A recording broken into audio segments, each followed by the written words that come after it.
Welcome to Rock's Back Pages podcast. I'm Barney Hoskins and my co-hosts are Mark Pringle. Hi, Barney. And Jasper Murison Bowie. Hello, Barney.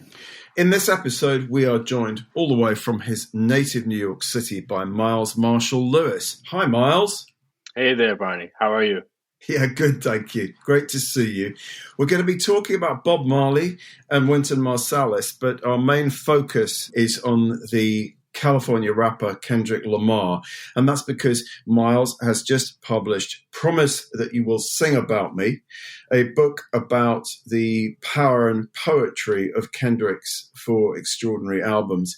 Miles, you're steeped in hip-hop, but also in jazz and R&B. Growing up in the Bronx, what were your formative musical experiences? That's a good question. I suppose both of my parents were really into the greatest music of the 70s, but my father in particular was a big fan of Earth, Wind & Fire, Miles Davis, who was going through his electric period at the time, Marvin Gaye, the Motown stuff, definitely. My father, again, was sort of a gopher for the Temptations as a teenager in the 1960s.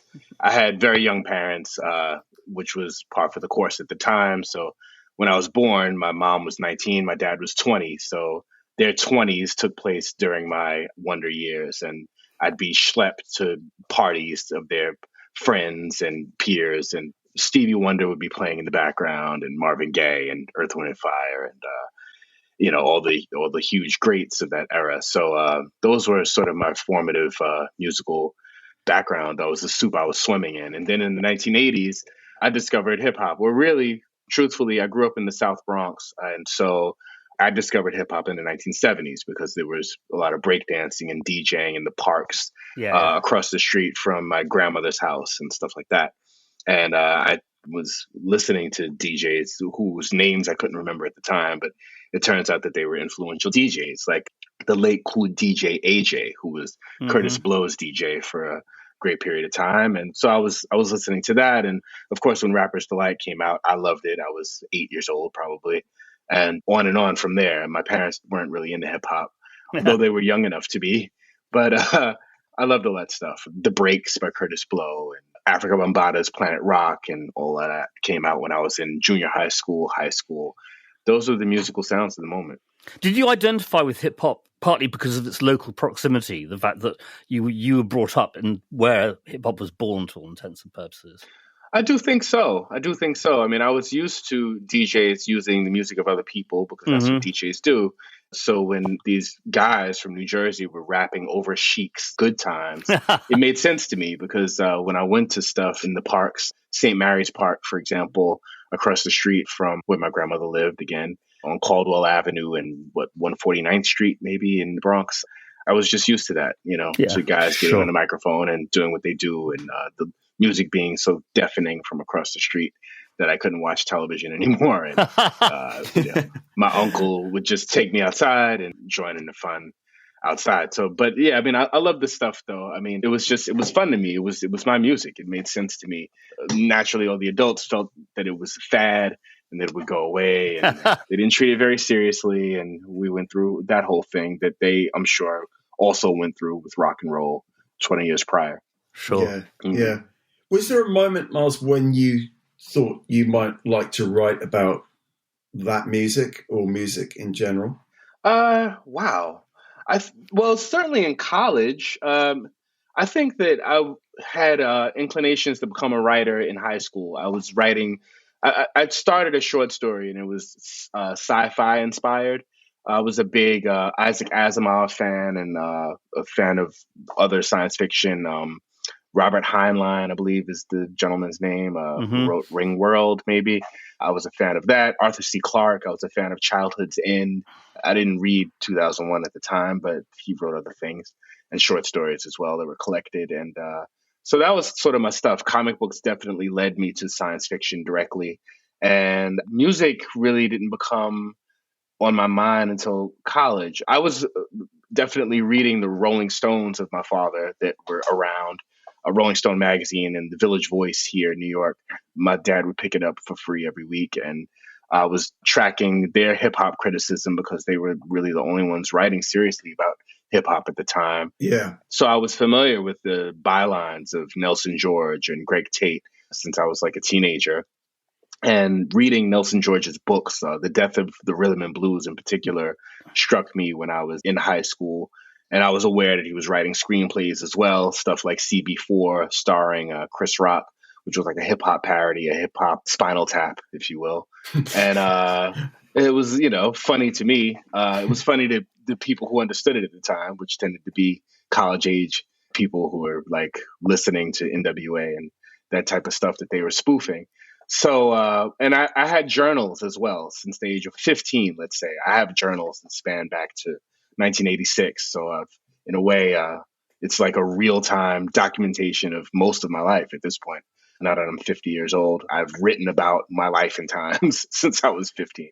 So that sharpened my writing, certainly. And I would do my own private record reviews of things that I was buying, new music by Prince and Run DMC and people like that since high school. So that said, my graduation year of college, Vibe magazine was founded, and it struck me immediately as like a Black Rolling Stone. And I was like, wow, that would be the perfect job if I could get in with these guys. The Source magazine already existed, but I didn't buy the Source at the time. I was later a Source writer and a Source reader, and appreciated definitely their contributions as a hip hop Bible. But at the time, it just seemed like the vibe, especially with the photography, was obviously heavily like Richard Avedon influence with the cover photographs and stuff. And it was really, I was aware of Jan Winter and the history of Rolling Stone. And I was like, wow, this, especially the size of it as well. I was like, yeah, this is clearly a Black Rolling Stone, a hip hop Rolling Stone. I want in. And I interned there immediately after graduating college, and 6 years later, they made me the music editor. So what was the first piece you wrote for Vibe? I think for Vibe, it was probably a record review. It was probably a record review of the Jungle Brothers, who were trying to come back, with wow, I don't even remember the name of that record anymore. It didn't make them come back. It didn't work. Unfortunately, Okay. But really, actually, ironically, since I wasn't reading the Source initially, I made a name for myself at the Source mainly because I did a cover story on the breakup of A Tribe Called Quest in 1998, and this is obviously before it was pre-social media, pre-Twitter. And you didn't know as a fan that A Tribe Called Quest had broken up until the Source magazine hit the stands. And of course, those articles are done 2 months in advance. So it was sort of a secret that I was keeping under my hat. Myself and everyone on staff were not allowed to say anything until the magazine dropped. And once it did, then radio stations picked it up. Hip hop radio stations were like, have you heard the news? Q-Tip has disbanded the group and blah, blah, blah. So that was a big deal. That was my first major byline for the Source. I think prior to that, probably my first piece for them, period, was about DJ Polo. He was the DJ for Cool G Rap, and I think he maybe had a solo album or something. I maybe did an interview with him in the same issue as an interview with Grand Poobah, who was previously from Brand Nubian and had maybe his second or third solo album coming out. So I built my way up to the Tribe moment, but it didn't take long. Wasn't your first piece in Rolling Stone, your first Rolling Stone review, a review of Erykah Badu? Yes, that is actually the Kendrick book, and she hated it. She did, yeah. I was so happy to show it to her. I had met her through a mutual friend. My best friend had a roommate from Texas, and the roommate from Texas knew Erykah from just growing up in Texas, right? They were both from Dallas. And so Erykah lived in Fort Greene, Brooklyn, and was just hanging out. And we were aware she had a record deal and felt that she would probably blow, but we had no way of knowing. Lots of people get record deals. So she would just be hanging out. We'd be smoking weed, like at house parties and stuff, dancing in the mirror together. And then her album came out. And so since I was aware of her already, I pitched her to Rolling Stone because I knew that she had this record coming out. And I'm sure she was on their radar as well, being that they're Rolling Stone. But since I was maybe the first one to pitch it because I knew her personally and other people weren't aware that she was even signed, they told me, yeah, sure, go for it. And I reviewed it, and I liked the album. It wasn't a positive review because I knew her, but I showed her the record review, and I had somehow compared her to Diana Ross in Lady Sings the Blues, portraying Billie Holiday or something, saying basically that Diana, she's in this biopic of Billie Holiday, but what you're seeing is Diana. Like you can't really get it off your mind. It's Diana. And Erica may sound like Billie Holiday, but it doesn't go very far, the comparison, because what you're getting is Erica. And she didn't see it that way. She just she saw the comparison and she was like, "Well, this sucks." And I was like, "Okay." I mean, without having read the hastily covering up the byline. Oh, Well, never show your friends your write-ups of their work. Right. It's never a good idea. For sure. I totally learned that over time. Like, don't write about your friends. It's not a good idea. So I kind of, slunk off with crestfallen, and that was that. But yeah, that was maybe 1997. So that was the beginning of my relationship with Rolling Stone magazine, which I was quite happy about, just having grown up on it in the 80s and 70s. Did she ever talk to you again? Oh, for sure. She gave me a blurb for the book, actually. Great. She gave me a blurb for the Kendrick book. Yeah. Good. Good. We're still in touch. Well, you said you was going to take me to see Wu-Tang, baby. So I braided my hair. Well, yes, you did. You said you was going to take me to see Wu-Tang, baby. So I braided my hair. Miles, one of the three pieces that we're featuring by you on the homepage is called The Sound in Our Veins, which Jasper added the other day, written for the Fader in 2017. And in it, you write about how you got into jazz via your parents' albums, some which you mentioned earlier. But you note that growing up in New York as a teenager in a golden age of hip-hop, jazz had plenty of competition. And in the piece, you go on to describe the way A Tribe Called Quest mashed jazz with hip hop. And this is something I'm particularly interested in just exploring a bit in this episode, particularly to do with, Kendrick's To Pimp a Butterfly album. Do you think that Tribe helped to turn rap fans onto jazz in some way, or introduce them to jazz? I would think so. At least a certain portion of us. I mean, I was familiar with a lot of that stuff already because I was sneaking into jazz clubs, actually, like the Bottom Line, which has been closed since. And I'd seen Miles Davis twice in concert at Avery Fisher Hall at the JVC Jazz Festival before he passed away. And I knew other, jazz players and had seen other jazz performances. But I think that hip hop had a way of making people do like deep dives, like if you were really into it and you heard even NWA and the funk samples that they stole from or borrowed from George Clinton and Parliament Funkadelic, you would go seek that stuff out as a fan. And the same for Tribe. I mean, certainly on the Low End Theory, which had a anniversary recently, maybe last week, you would hear them mention Ron Carter on the bass, and then you would sort of, well, who's Ron Carter if you didn't know already? Yeah. And this one goes out to my man.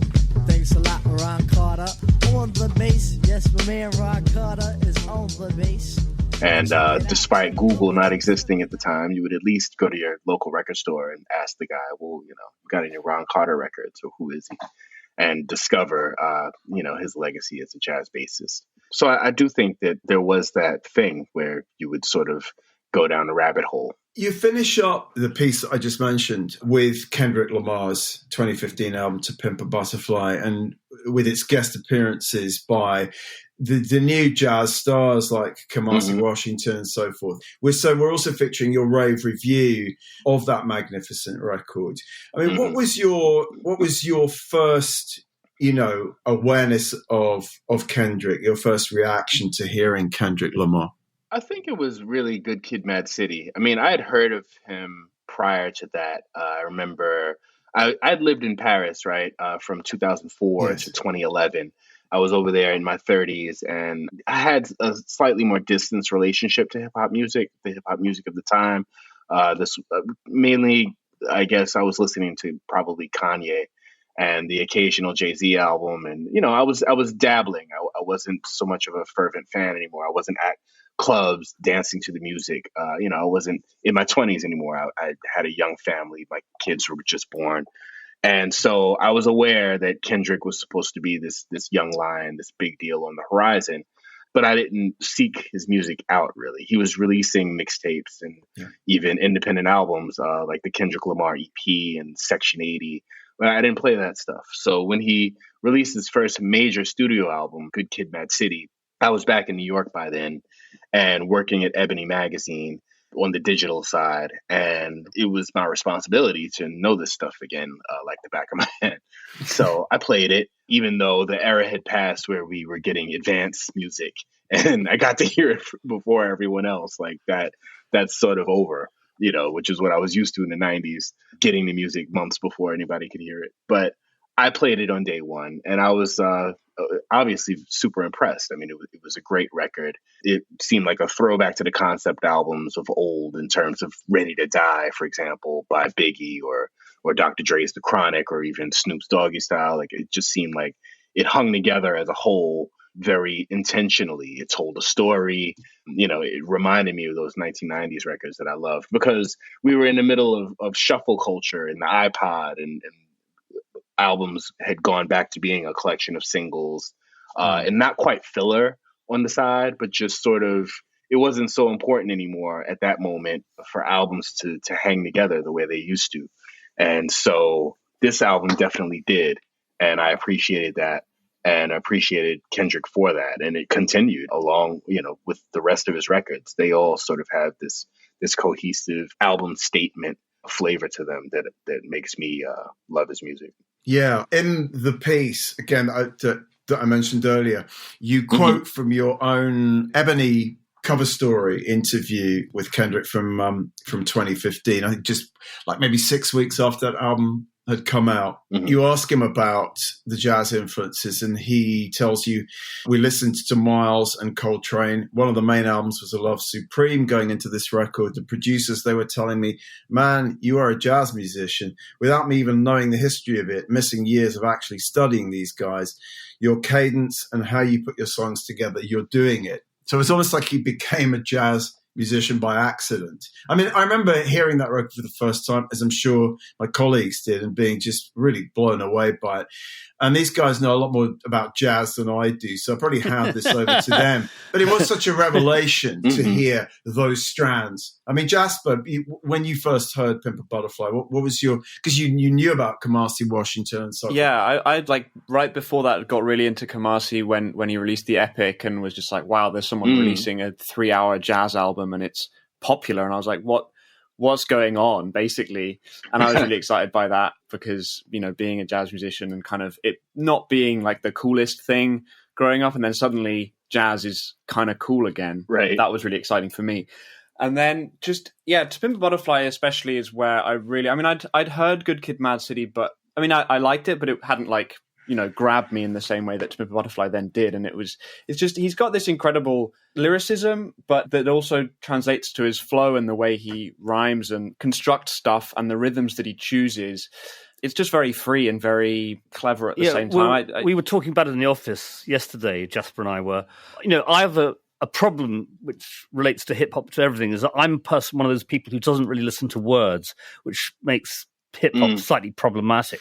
But I love the sound. I love the sound of this record. Slightly. But I love the sound of this record. And we sort of basically, Jasper and I came to the conclusion of what Kendrick Lamar really does. He swings. His flow really, really swings. Yeah. Right.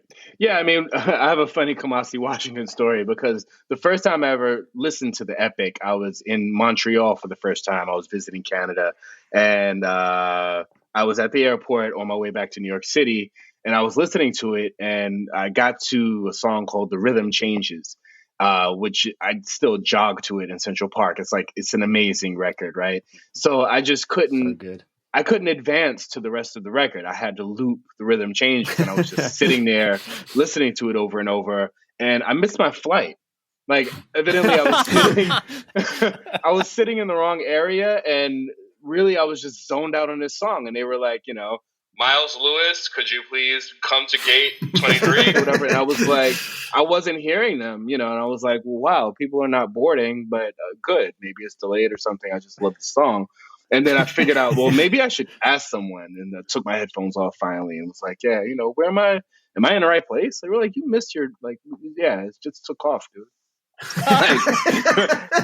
That's a great story. So I was like, wow, well, so this song, this album, this cat, Kamasi Washington, made me miss my flight. I had to spend the night in the airport and take the earliest 7 o'clock a.m. flight. Yeah. So I was kind of pissed off, but it was my fault. It was like, well, okay. But the song was so beautiful. I was like, wow, this is great.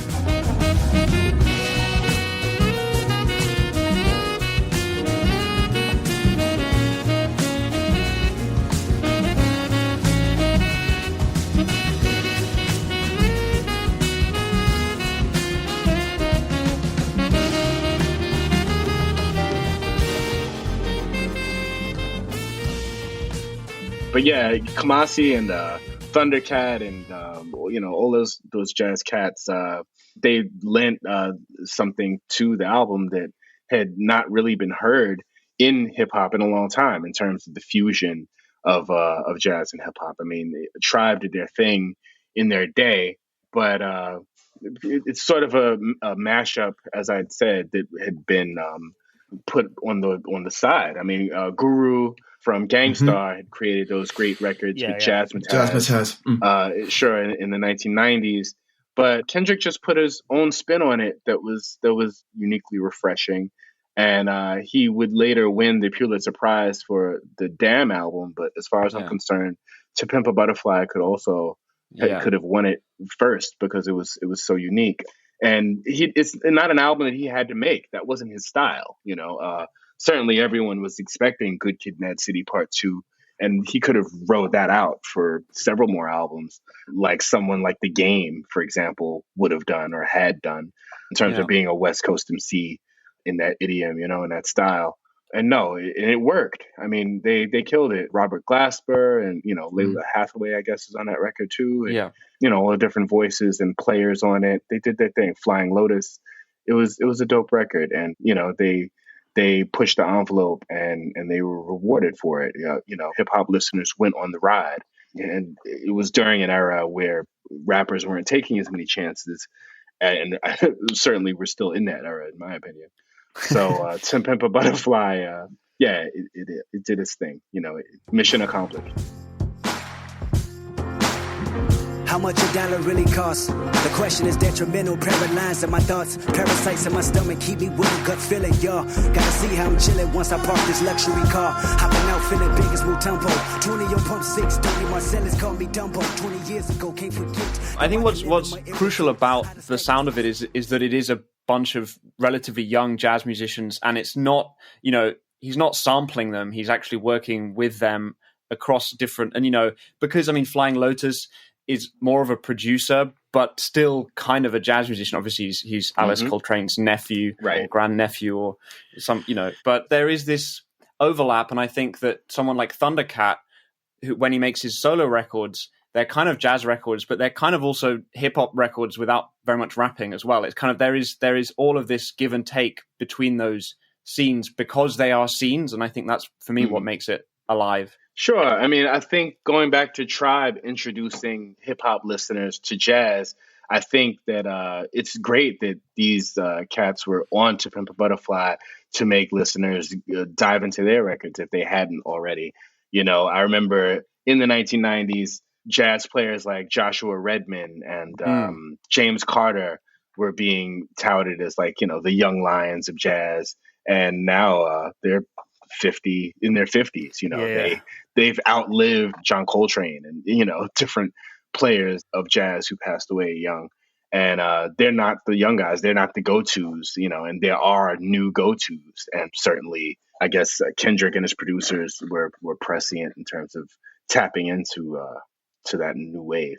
I think it's interesting as well that I don't know how aware you are or how aware jazz musicians in the States are of the current London jazz scene, musicians like Nubia Garcia, which is kind of come up at a similar kind of time, a label called Jazz Refresh and stuff. Okay. Very, very local to London. No, I'm unfamiliar, but continue. They're really, I mean, there's a lot of great musicians part of that scene, and I think they probably would have looked across the ocean and kind of seen this rise and been inspired by not that it, I think it was actually contemporaneous. It wasn't kind of a trigger, but it was kind of something that was encouraging to that.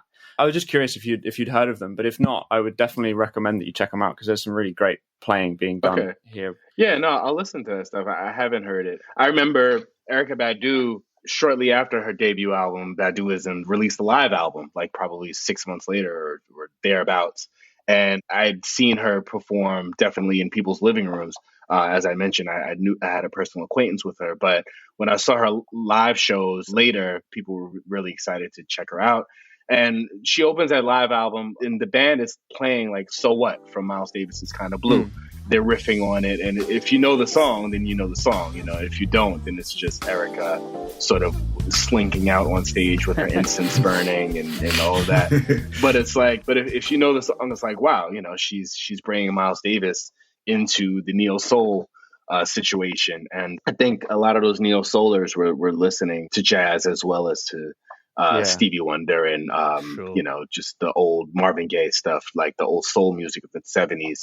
You know, being that you guys are abroad, I saw D'Angelo at the Jazz Cafe during his first performance in the UK. That was, I guess, later released as a live record. D'Angelo at the Jazz Cafe. He did maybe 2 nights there, Camden Town, right? Yeah. And I saw him there, and that was a great show. But he, you know, he's also a student. They were all sort of listening to jazz, the neo soul cats, and incorporating it occasionally into their music, you know, alongside the soul that they were sort of bringing back to R&B. Is this something to do with their parents' record collections? I mean, in a way, the 90s through to now is probably the first generation of musicians whose parents' record collections probably had some pretty serious impact on them.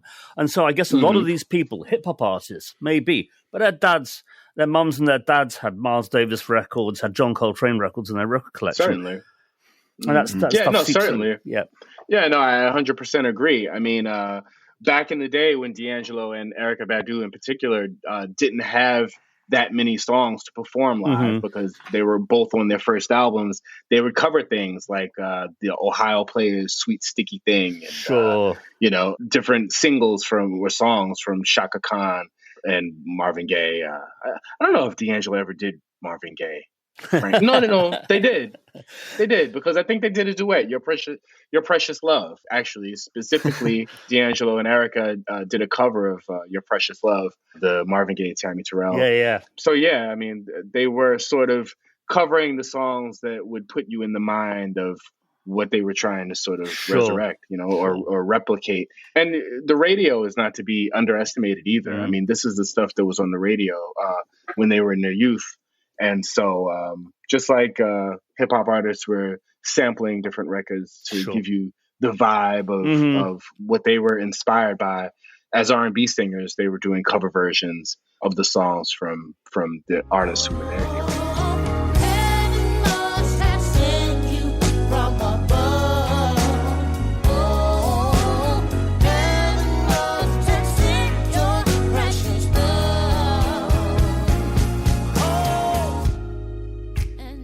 Miles, what was the inception for Promise That You Will Sing About Me? Your incredibly dense and informative and exciting book about Kendrick, which just has got some incredible illustrations in, and it's got like running the thoughts from critics like Greg Tate and Ann Powers and many others. So it's not a kind of orthodox text, which I really like. But I mean, I'm learning a lot about Kendrick Lamar from reading it. When did you start thinking about doing a book on him? Right. Well, I had interviewed him in 2015, and it wasn't until he won the Pulitzer Prize that I realized that it would be a good time to do something on him, since at the time there were no pre-existing books. This is the second biography of Kendrick Lamar at this point that's out now. But I didn't want to take the traditional approach where you learn his life, you know, from chapter 1 to chapter whatever. It's like a chronological biographical story, and then in the center there are a bunch of pictures. I didn't want to take the traditional approach because I felt that creatively Kendrick was such an innovator that I wanted to make a book that was kind of innovative in its own way, Makes so sense. I look to Jay-Z's Decoded, honestly. Jay-Z's memoir Decoded, which came out several years ago, which was co-written or ghost-written, if you will, by Dream Hampton, a colleague of mine. Excellent book, and I definitely recommend it. But it also has a bunch of illustrations, and the paper is glossy, and the publisher put a lot of money into making that a really beautiful book, a keepsake in its own right, aside from even the prose. I think that my running commentary on the side from people like Ta-Nehisi Coates and Alicia Garza, who's a co-founder of the Black Lives Matter movement, that came from the 48 Laws of Power, which I noticed when I read it many, many years ago, had sort of quotes about power from different figures in history.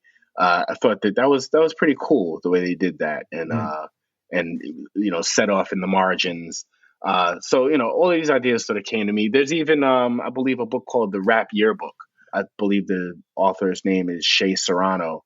I read that, and he had sort of boxed off quotes from like a bunch of different writers and music critics at the bottom of the page, commenting on the greatest rap songs of each year, because that was sort of the concept of the Rap Yearbook, that year by year, what was the best song of that year. And that's also an excellent book. But a mishmash of these ideas, I figured could make a really cool book that would be just sort of innovative and different, the way that Kendrick himself is innovative and different. And it allowed me some freedom, because I could have Ta-Nehisi Coates and Greg Tate, do some of the heavy lifting, while I am free to sort of riff, as a storyteller, explaining autobiographically, how I relate to Kendrick and understand him from being from the Bronx, and he's from Compton, and those are both sort of hard scrabble areas, because I didn't want it to veer into, let's say, Wikipedia territory, where I'm just sort of listing his accomplishments and hitting the points of, this is what happened in his life, because that gets really rote and kind of boring. Yes. So there are a lot of autobiographical elements. And incidentally, it's funny, Hanif Abdurraqib is a music writer here in the States, and also a poet, who won a MacArthur Grant yesterday. They released the list of the MacArthur Grant Genius Fellowships yesterday, and he received one, which is like a free $600,000 to each one of them to do with what they will. But he was awarded the prize for mixing, I guess, autobiography with social and racial commentary in his music criticism, and I was proud that he won, and I'm a fan of his writing. But I was like, wow, that's kind of what we all do, or that's kind of what writers like myself and Michael A. Gonzalez and Nelson George and Joan Morgan, and that's what we've been doing. That's sort of a style that's existed for a while, and so I'm glad that it got recognition from the MacArthur Fellowship people. But that is definitely the style that I adopted for Promise That You Will Sing About Me. Yeah. I mean, I love the book. I really like the way that you can jump from, you'll analyze some lyrics in depth, like when you're analyzing his early stuff as K-Dot, and you're kind of going, well, this was pretty basic, but you can see where he was trying to get to, and then you can look back at it and figure out, oh, this is what led to that, and that's great. And then but you're also kind of telling a biographical story of him and an autobiographical story, as you were saying. It just combines all these different strands in a way that I find really compelling, and I've really been enjoying it.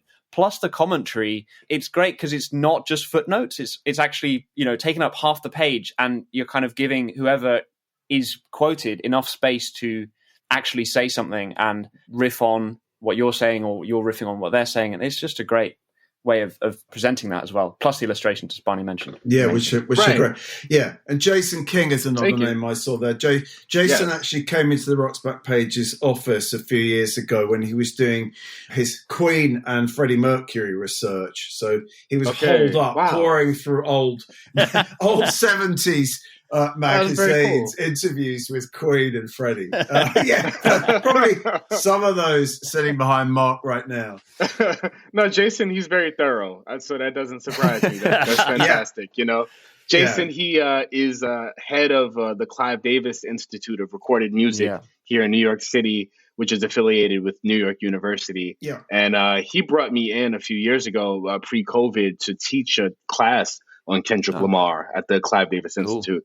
And so I'm indebted to him for that. But yeah, I mean, to your point, Kendrick, he has his own universe. You know, like if you think about Quentin Tarantino movies, for example, there's sort of a Easter egg in maybe most of his movies where people are like smoking red apple cigarettes, I believe it is, you know, and it's only like if you're a Tarantino fan that you know that, when whatever character is putting his cigarette box down, that it's a non-existent cigarette brand. You know, it makes like a thread through Tarantino's work. You know, like if you listen to, as you said, K-Dot's mixtapes, you see concepts and characters that appear later in his later records. It's sort of like the Marvel Universe or something, where like there's a chronology of things and characters and you know, there's a connection between things. Check it out. I used to want to rap like Jay-Z until I finally realized that Jay wasn't me. I took my time to jot down every line that's a quotable. Critics say I don't be killing this shit, but I know I do, because I used to practice early morning and then after school. I'm working on my hooks, my nigga. I ain't trying to battle you, but even if I did, I guarantee I overshadow you like a fucked up taper that turned to a bowl cut. I'm a close cut to Common and Gucci Man. Another thing that I really like about it is that it's not a hagiographic book. Right, it's not like you're not just being praising of him, and you've got extensive sections where you kind of question elements of misogynoir in his music, sexism, and for sure, potentially like stuff where after certain shootings, he kind of wasn't, what he said maybe didn't help because it inflamed certain tendencies from the right to kind of blame violence towards Black Americans on other Black Americans. It's not a helpful thing to kind of contribute to that. But you manage to be critical of him through that while still being, you know, aware of that he's someone. And I think it's important as well because he's still alive, right? And he's still growing as an artist and in his political awareness as well. That it's great. I mean, the sections where you talk about him, you write like, Black Panther didn't coin the famous phrase, with great power comes great responsibility. That was Spider-Man. But it's a max that Kendrick takes seriously to heart. To Pimp a Butterfly comments several times on the conflict of misusing influence, the resentment over abusing power. So obviously it's a theme in his music, but he still has a tendency to do that sometimes. And I think that the fact that you just kind of say that and deconstruct that is great. No, thank you. I really appreciate that. I mean, it's vital to be critical. I mean, that's sort of our job, you know, like it's a biography. And so obviously I cared enough about him as an artist to write about him and to want to put a book out on him, you know, so I want to celebrate him. But at the same time, certainly, you know, his output hasn't been completely flawless in terms of the sexism and the misogynoir. And I would have been remiss not to mention those things. When our pride was low, looking at the world like, where do we go? Nigga, and we hate po-po. When they kill us dead in the street for sure. Nigga, I'm at the preacher's door. My knees getting weak and my gun might blow, but we gon' be alright. Nigga, we gon' be alright. Miles, the other piece of yours that we're featuring on our homepage is a 2013 interview you did with Wynton Marsalis, which is sort of the other end of the jazz spectrum, given how identified he is with sort of conservative music values. Right. What did you make of Wynton Marsalis? He's a brilliant man. I mean, not that I expected any less, I guess, but he's just got this incredibly encyclopedic knowledge of jazz and love for the art form. You know, I had always taken umbrage at the fact that he doesn't care for hip hop. Just how could you not get hip hop? Like, I don't, you know, just because they're not musicians in the jazz sense at all, doesn't mean that it's not worthwhile music or that you can't consider it music. So, he's sort of he's dying on this hill of hip hop is like not music. And it wasn't a debate that we didn't get into it because I just didn't want to go down that road. There was so much else to talk about when I met him at Jazz at Lincoln Center, which is where like he sort of he runs that organization here in New York at Columbus Circle in Manhattan here. But no, of course I had seen his commentary in Ken Burns' Jazz, the 10 episode documentary on jazz that exists and that I loved and was super thorough. And he knows his stuff. There's a famous jazz ending. It goes dun, dun, dun, dun. Like I asked him about that. Like, where does that come from? And he was like, oh, well, so that was a Count Basie thing. That's a Basie thing. Yeah, I was going to say. Like what Count Basie, it was sort of like Count Basie. Like I didn't know that. I mean, I just knew that I always heard it. And I'm sure there are people who threw it in their songs that like weren't jazz Count Basie compositions for that matter. It's just sort of become this recognized thing. But I could ask him like the most random question like that, and he of course would know. He's a steward of all things jazz and definitely knows what he's talking about. And I was kind of more partial musically to his brother Branford, because Branford played with Sting, and I those records were important to me as a teenager, just as important as the hip hop stuff and the Prince stuff that I loved. I was into Dream of the Blue Turtles. The documentary Bring on the Night was one of the things that led me to move to Paris. It was like between Bring on the Night and Under the Cherry Moon by Prince, which took place in Nice, the south of France. Yes. Those were two of the first, I guess, my first exposure to France and to Paris and to how beautiful it was. On top of, I guess, the writings of James Baldwin and stuff like that. But visually, it was like, wow, that looks like a cool spot. Yeah. So we've actually chosen an interview with Wynton Marsalis as the week's new audio. And Mark's going to tell us a bit about it. Yeah, it's a long one. It's an hour and a half. They're clearly friends. This thing that strikes you very early, that these are people who hang out with one another socially. Tony Scherman, who's a very good writer very much about the music. That's Tony Scherman's angle. It's less storytelling. We're not sure of the date, whether it's 1996 or 1997. They actually say it's 1996 in the interview, and Tony has written 1997 on the cassette shell. He's asked about his impact on jazz and the current state of jazz, which he thinks is actually kind of the healthiest it's been for some years. But he also talks about how albums of standards sell better than albums of original music. He talks about his involvement in teaching and some of his protégés, some of the people, in fact, Marshall, you just mentioned, difficulty of keeping bands together, where he's at in his ambitions. And he talks about he's studying composition. And this keeps recurring throughout the interview, is for him the importance of constantly learning and relearning and investigating different areas. Jasper, do you want to play the training clip?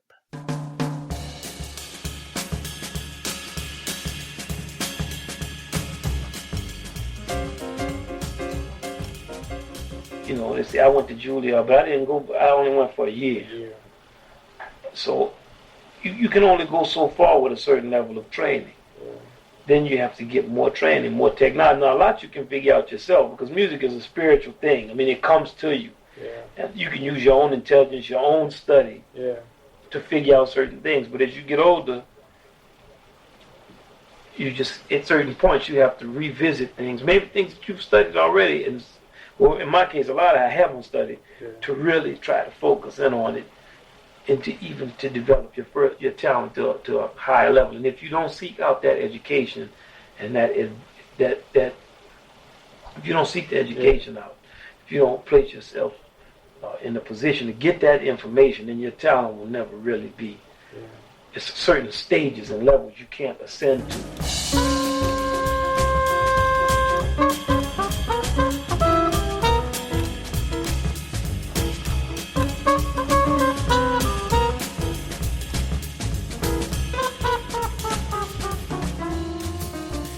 Yeah, I mean, which is interesting. He also talks about his impact as a spokesman. We'll play a clip about that at the end of the podcast. He talks extensively about the Lincoln Center jazz program that he was so involved and is still involved in. It's clearly it's been a huge thing for him. It's allowed him to write, perform, teach, do all kinds of things about jazz.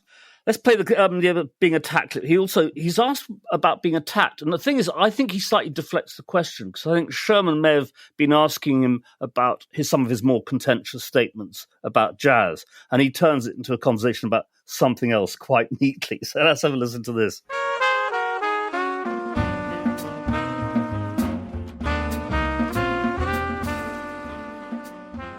I was vilified almost exclusively for 10 years, 11, 12 years. People just attacked me constantly, but the public will still come out and support that music.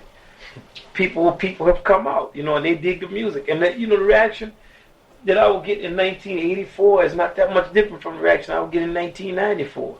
People come out and like it, what we were doing. So, but it's different things to have an impact on your field artistically and have an impact on the people who enjoy the music that you're playing. Yeah.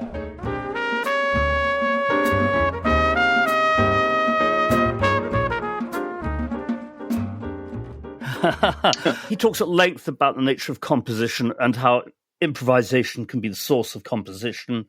Talks about his current projects. He clearly regrets that he's never really been part of the sort of the obvious jazz scenes of the 30s, 40s, and 50s where musicians would hang out together. That's kind of gone. Those days are over.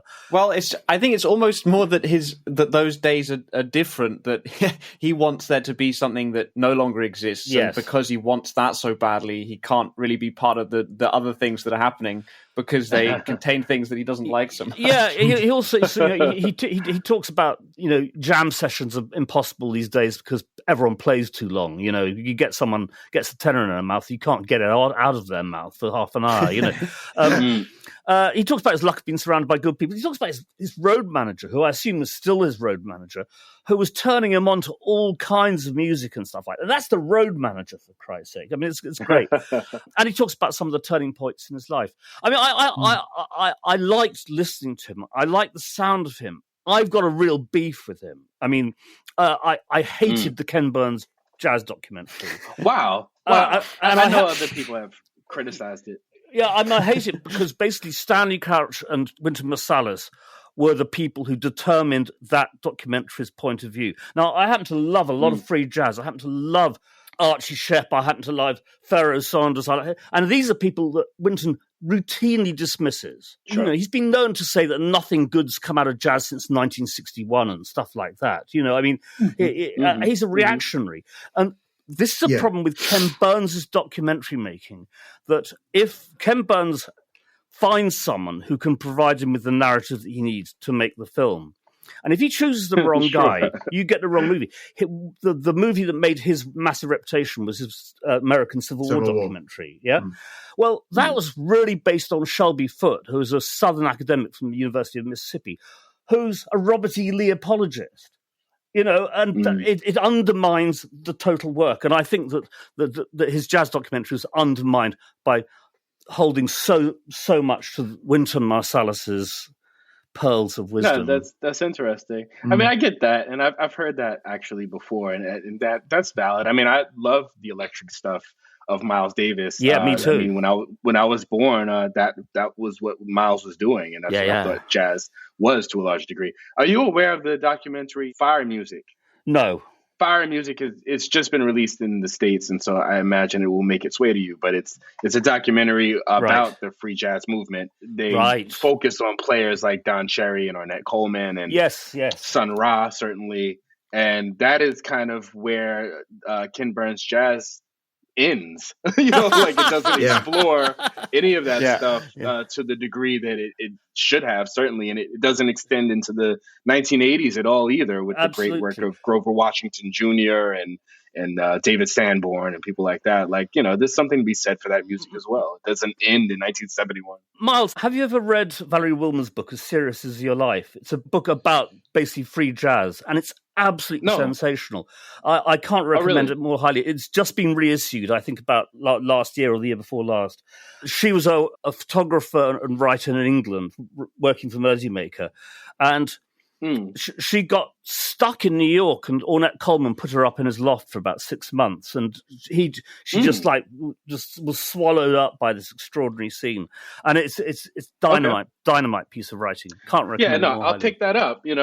I'll pick that up. But to your point, in terms of Wynton sort of regretting that he wasn't around at the time where he could have improvised with the jazz greats, it reminds me of a recent interview that I've done with Nas, because he has a new album and he won his first Grammy at the head of the year, and it's a cover story for Ebony magazine that's out now, and he has a similar reverence for the rap artists that are 20 years old. Like when he debuted, people were calling him the second coming of Rakim, but whenever I mention I guess that era to him, he really he gets beatific and goes off about like Slick Rick and Coogee Rap and Rakim, and it's as if the quality of his work is sort of a monument to those rappers that he loved so much from the golden age of hip hop that inspired him to become a rapper. Similarly to what Wynton does, with his immense reverence for that like bebop era. Yeah. I wonder, what do you think Wynton would make of To Pimp a Butterfly, or what indeed he did make if he bothered to listen to it? I'm sure he wouldn't like it. I'm sure. I'm sure he'd think it was bollocks. Like I'm sure he'd think it was rubbish. Like I don't imagine him really appreciating it. Unfortunately. Yeah. It's a pity. I think you're right. As a footnote to this, Tony Scherman, the interviewer in this audio interview, told me that he had the year before done this very, very long interview with Marsalis for what I think is quite a conservative American publication called American Heritage. And he says it got Wynton into a lot of hot water, quote unquote, because it was so reactionary in its statements about how, I don't know whether it was specifically hip hop, but the way like American values were being undermined by, well, sort of all jazz after 1961. And so I've tracked that one down. We're going to have to add that to Rock's back pages. But I mean, it's incredibly long. I only unearthed it this morning and haven't had a chance to read it. But look, it's fascinating talking about those sort of two ends of the jazz spectrum. So, thank you. And they both won the Pulitzer Prize for music. So that's true. Very rare. It's a funny thread, I think. This was the first jazz album to win it, and then Kendrick was the first hip hop album to win it. That's amazing. So there's a kind of bizarre parallel there. Very true.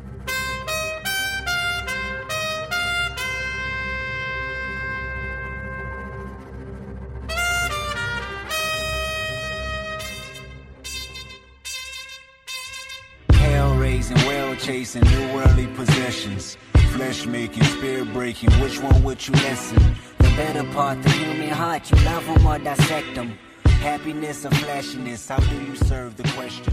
We should now turn our attention, briefly at least, to the week's featured artist, which is Bob Marley, not forgetting the Wailers, of course, because the Marley musical Get Up, Stand Up opens this coming month in London. So it seemed fitting to look back to particularly the London gigs that proved such a landmark moment in Bob Marley's life. And so we're featuring the Carl Dallas interview that Bob did just the day after the second Lyceum show in July 75.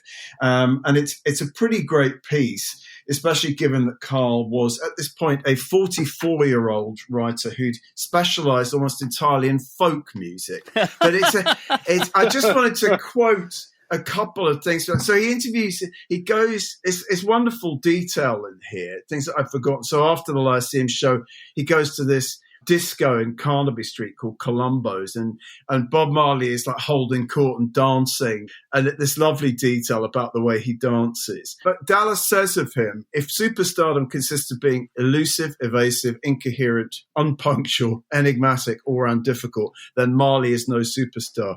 But if it has anything to do with that overworked word charisma, with knowing what you're doing and not being diverted from the main object in view, with a burning conviction and a dazzling talent united to communicate, then Marley is possibly the greatest superstar to visit these shores since the days when Dylan conquered the concert halls of Britain, never looking back. I know you do, Mark, as well. Yeah. Not that either of us were at that Lyceum show. I couldn't get a ticket. I wanted to. Couldn't get a ticket. It was absolutely sold out. Miles, you probably know about. So it produced this, awesome live album. Sure. And they were just these legendary shows, and almost overnight, Marley became a kind of superstar. I mean, that's being very simplistic about it. But it's fascinating to me that Carl spoke to him the morning after. And as I said, it's a great piece. And we've actually got, believe it or not, audio of that interview on Rock's Back Pages. Wow. And we are going to hear Bob talking about the song I Shot the Sheriff, which is on the live album, and of which, of course, Eric Clapton had a sort of unlikely hit with the previous year. So if we could just hear that, Jasper.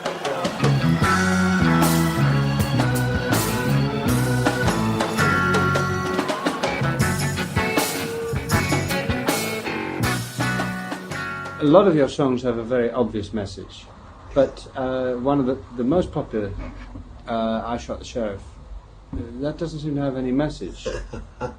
Yes, that message, but a kind of diplomatic statement. Yeah? Yeah, you have a kind of suss things out. I shot the sheriff. It's like, I shot wickedness. Because all around in my hometown they're trying to track me down. Sheriff John Brown don't like me. For what? I don't know. No, every time I plant a seed, he say kill them before they grow. You know what I mean? No. The sheriff don't like me if what me don't know. And every time I plant a seed, him say kill it before it grows. What I said. It was I who shot the sheriff, but I swear it was himself. It's great stuff. I saw him the following year. I saw him in '76 at Hammersmith Odeon.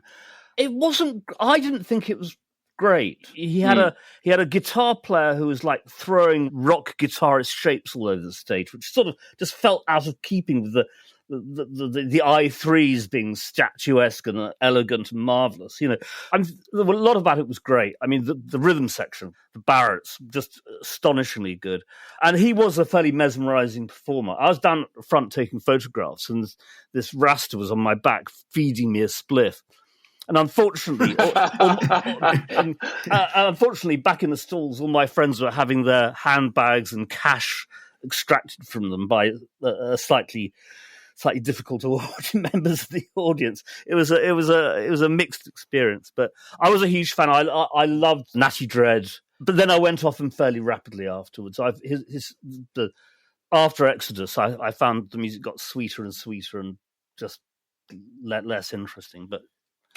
Miles, in your Kendrick book, there's a point where you talk about Lenny Kravitz turning you on to, well, all sorts of things, including Led Zeppelin. But you also you imply that it was Lenny Kravitz that turned you on to Bob Marley. I don't know if that's fair.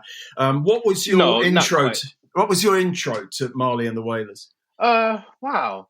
Just them being on the radio, even before Marley died. I mean, in particular, I remember probably Jammin' was the first song that stuck with me, and I was a kid riding in the backseat of my parents' car and stuff like that, and Jammin' would come on, and I'll be like, wow, turn this up. Like, it's different. I didn't understand really the difference between reggae rhythms and the rest of the stuff on R&B, but I knew that it wasn't quite the same, and I enjoyed it. And grew to love him later, just when I was exploring my own musical tastes and shopping for music on my own and stuff like that. I mean, the thing about Lenny Kravitz was that his early music was so derivative that journalists would inevitably ask him about his influences and ask him about the different musicians that they heard in his music, like the Beatles and stuff. Let Love Rule sounds exactly like Hey Jude. And, people would go on and on about that. And so since he was inevitably asked about other artists, he would, rattle them off like the people he loved. And Marley was definitely one of them. But I guess I had already been heavily familiar with Legend, with the greatest hits, let's say. And so it was probably Lenny who mentioned specific albums like Catch a Fire and Kaya that, if he would mention them, I would go to the store immediately and buy those records to hear Marley's musical statements like that, in terms of his album statements, because the greatest hits, it's like a hodgepodge, but that was where the Kravitz thing came in. But yeah, I mean, I loved him since Legend, and even since being a boy, hearing jamming in the backseat of the car. Okay, brilliant. Well, so this musical opens, I believe they do previews are like within the next sort of 2 weeks or so. I don't know anything about the musical, but I suppose it was inevitable that there would be a major Marley musical. I hope it's great. I mean, there was a Fela musical here that was fantastic, and I hope it approaches the same level of quality. Yeah, sure, exactly. We're sort of running out of time, but we should really, before we get to library highlights, we need to say goodbye to, well, people obviously dropping like flies at the moment. It's quite hard to keep up with the sort of rock and roll deaths that are happening every week. But Status Quo's co-founder and bass player Alan Lancaster died at the beginning of the week. And then shortly after that, the legendary Commander Cody died. And we've got two pieces just to sort of mark their passing, both from 1976. Harry Doherty interviewing Status Quo and actually asking all about their formation as, I think, the Spectres is what they were first known as before they got Status Quo. And then Mick Brown's big piece about Commander Cody from Street Life magazine, which is a great piece. Mark, I mean, have you got much to say about either Status Quo? Probably more about Commander Cody. Yes. No, I actually saw Status Quo live in, I think, 1974. I saw the first half of their set before I was dragged off to Mr. Chow's to have a row with my sister in front of the support act Montrose. So that was a fairly memorable. And the thing is, actually, Pile Drive was a pretty good Status Quo album. It's meat and potatoes boogie music, But the brief bit I saw of them live that night, they were tight as fuck. They were really impressive, Yes. I mean, and so they were pretty good. Yeah, Commander Cody, I'm actually very fond of. I mean, Smoke that cigarette and all those sorts of tunes. My introduction to Western Swing, which became something of a passion. It was basically kind of like Western Swing for dope-smoking hippies. and surely you weren't one of those. Absolutely not, no. but very, very, very, very fond of Commander Cody, yeah. Fantastic. The guy's real name was George Frayne, Frayne the Fourth, to give him his proper name, the one on his birth certificate. I mean, Commander Cody and his Lost Planet Airmen, to give them their full title. I always loved the name of the band. There's a great thing about how when they would actually play to country audiences hated them. Of course. Their hair was far too long, Yeah, exactly. Yeah. Smoke that cigarette. Puff, and if you puff yourself to death. Tell St. Peter at the Golden Gate that you just hate to make him wait, but you just gotta have another cigarette. So we're saying goodbye to them, and it's at this point that I ask you, Mark, to tell us about some of the pieces that you've put into the library over the last 2 weeks. And Miles, if any name just prompts a thought or opinion, do just jump in and offer it. Sure. So, Mark. Right, the first piece is one of our writers interviewing another one of our writers. This is Max Jones interviewing Robert Shelton for The Melody Maker in 1966 on Bob Dylan. As we've spoken about before in this podcast, Shelton was very important to Dylan's career, but also was a man who loved his changed electric music and so on. And he says he had that magic star quality even then. You couldn't take your eyes off him when he was on stage. He says, always there was a feeling of slight detachment, as if you were watching the scene with bemusement. It's very nice. I mean, Max Jones was a very early promoter of Bob Dylan in this country as well, so that's something that they had in common. Next piece is really interesting. It's Lillian Roxon for the Sydney Morning Herald talking about the Manson murders in November 1969. This is a month before Manson was arrested, so no one knew who had done it at this stage. And she goes through all the possible things. It could have been a drug deal that went wrong, blah, blah, blah. And she sums up at the end. She says, magic, Sounds bizarre, very bizarre in Australia, but not in Hollywood or anywhere in California for that matter. Drugs. In California, if you don't partake, you don't admit it. Ambition. It's what makes Hollywood work. Any one of these could have been the motive, and none of them contradict what a weeping Polanski said about his wife, namely that she's just a normal, healthy, ordinary California girl. If the police are going crazy, it's because there are so many amateur magicians, so many drug dealers, so many ambitious unknowns, and in a town where people are urged to marry in a cemetery, just how bizarre can a mass murder seem? I mean, it's just interesting. It gets this sense of people absolutely in shock after the Manson murders in California. Let me see. Oh, yes, it's great. Roy Carr paying tribute to Blue Note Records in 1985, and he talks to Art Blakey. And Art Blakey says, Blue Note, that was different. Musicians are proud to record for a company like that. Proud. It's really something to have your name on a Blue Note record. And then he says about how his band rotates, keeps changing, because his sidemen, like Wynton Marsalis, go on to become stars. He says, they don't quit the messages. I fire them. Nobody comes in my band a star. It's really nice. Great. Fabulous. Yeah, no, it's great. I'm a big Art Blakey fan, I must say. You know, it's just wonderful stuff. Yeah.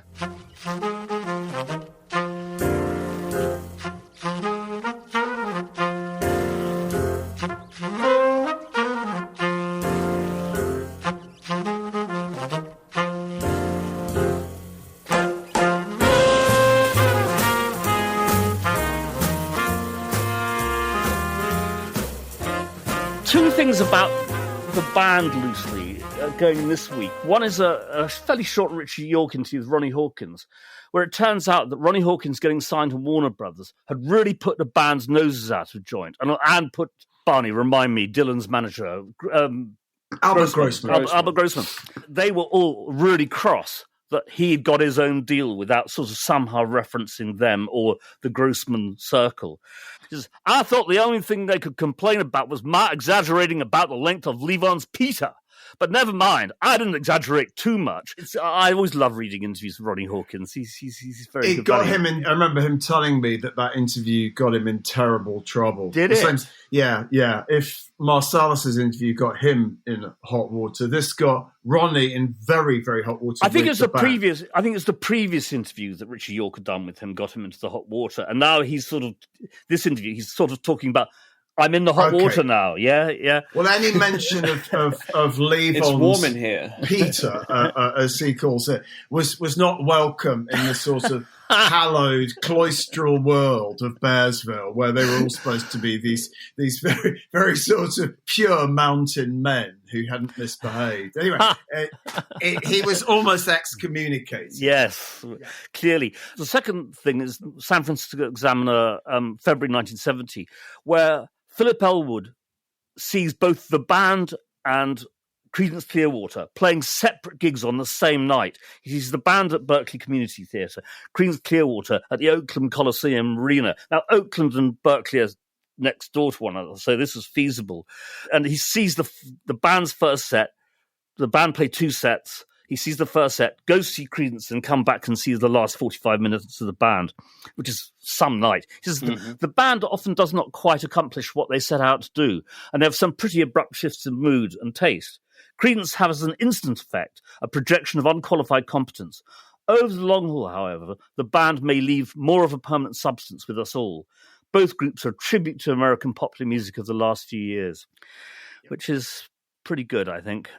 1977 Melody Maker, Michael Watts goes in search of Iggy Pop. First of all, he has a sort of 15-minute phone interview with him, which is okay. But then he goes to Berlin to track him and David Bowie down, who are both working there at the time. And he says, late Friday afternoon when I arrived, there were final rehearsals. This is the rehearsals where Iggy's band, live band, which included David Bowie, this is for the idiot, were about to go on tour. I arrived at their final rehearsals, just finished, and teams of roadies were loading equipment ready for transportation the following day to England.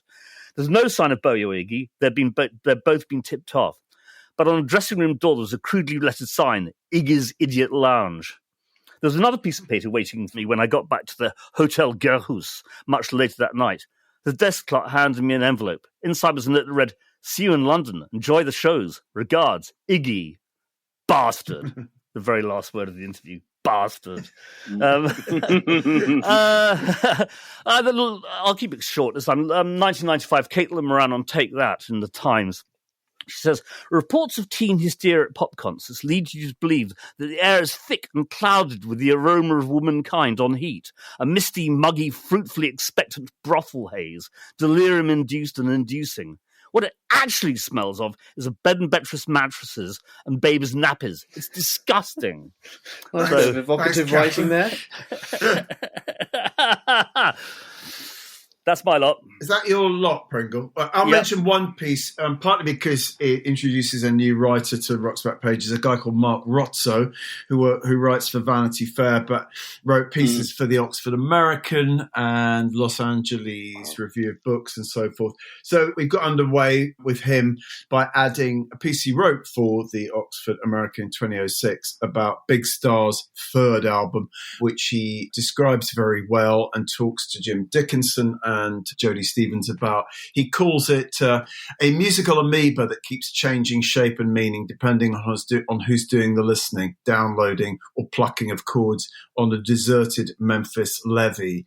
It remains the ultimate cult album in rock and roll. Jasper, what about you? I've got three things to briefly mention. The first of which is an interview with Gorillaz, Damon Albarn and Jamie Hewlett. But Pete Perfides in the Times also speaks to Bobby Womack, who we all love at Rock's Back Pages, who's obviously on Stylo on that Gorillaz album, I think. He's very sweet. My daughter is 23. She loves me, but she's never reacted to what I do the way she reacted to that track. Sweetly, he seems intent on referring to the group in the singular. Here I am thinking that I'm hip, and I'm saying, I ain't never heard of Gorilla. And it's just nice. I spoke to them on the phone, and they were like, come on, we heard of you, though. I like that.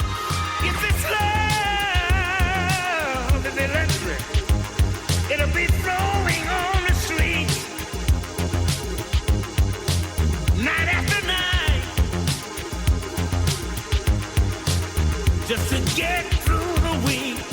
Sometimes it's hard. Then I added this week our very first review of John Coltrane's A Love Supreme to the site, and that's David Toop in The Wire, and it's just really nicely written. What happens in the music happens very fast, tightly meshed, Coltrane in particular rushing at the bar lines as if in the knowledge that death waited for the saxophone to be still.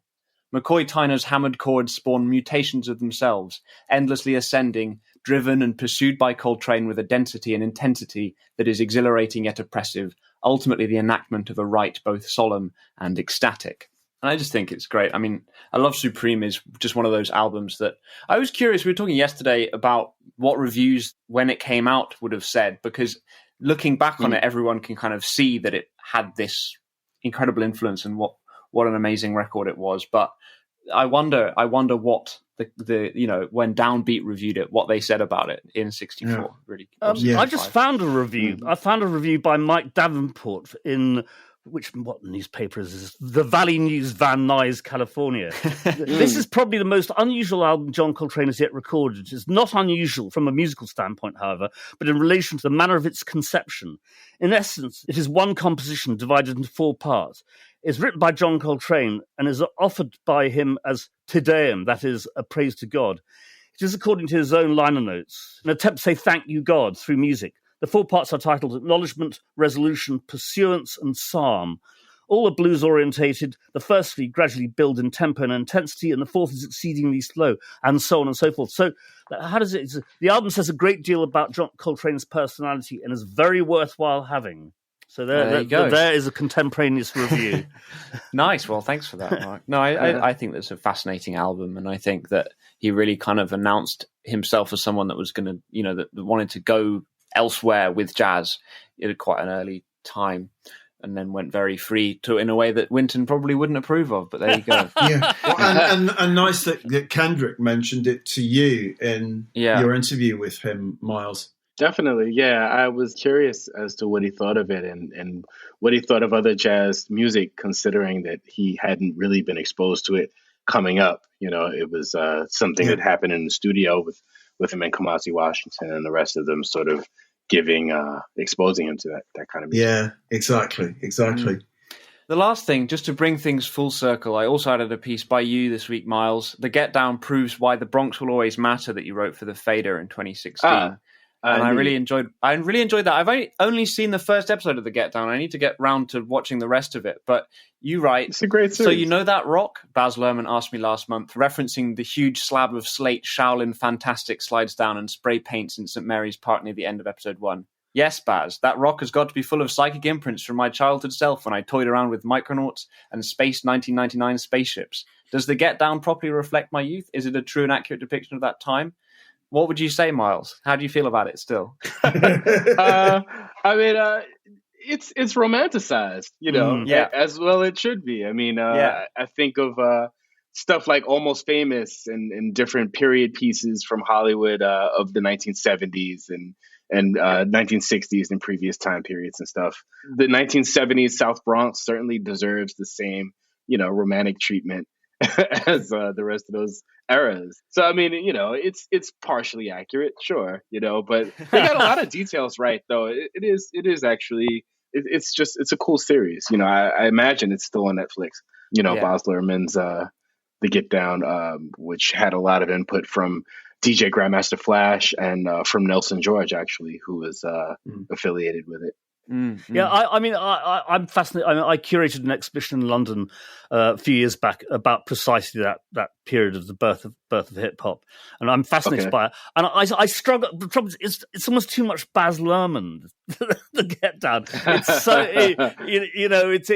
it's got all his almost camp razzmatazz, his visual tropes and it is fun though. Like it is entertaining, and I like that. A little Baz goes a long way, I think. For me, anyway. Listen, cool.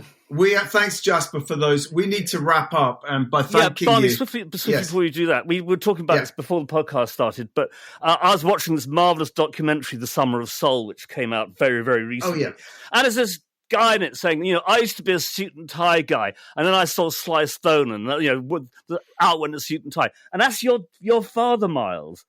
So I'm told. That's very true. Yes, indeed.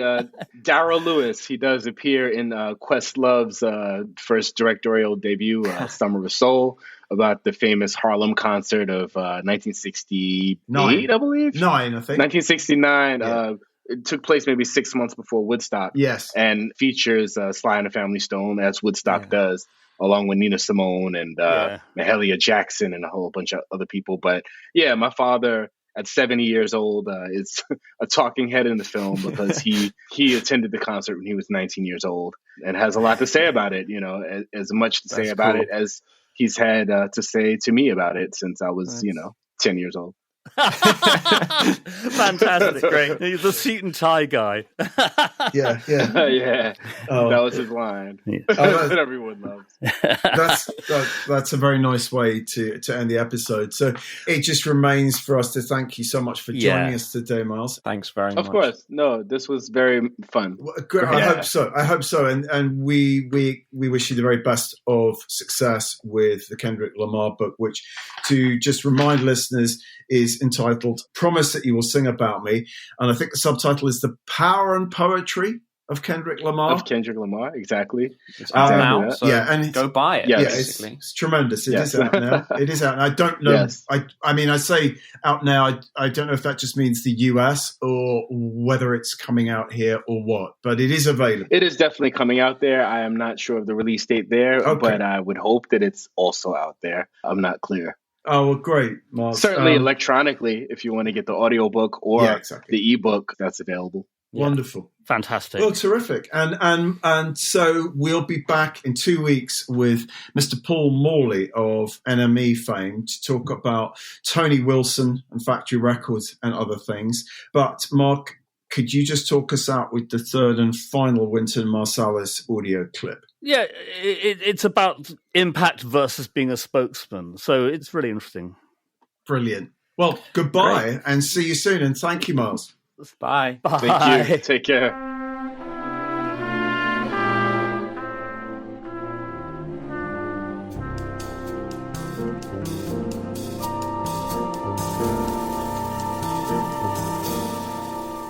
sometimes I've heard people say that your musical impact has been more as a spokesman than as the creator of a musical statement.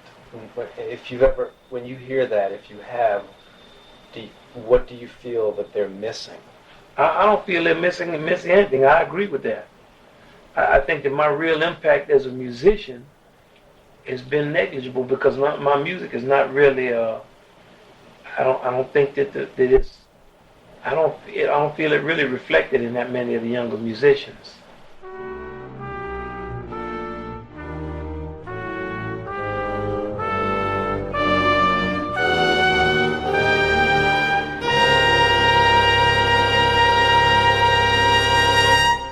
That was Wynton Marsalis in conversation with Tony Scherman in 1996, concluding this week's Rocks Back Pages podcast.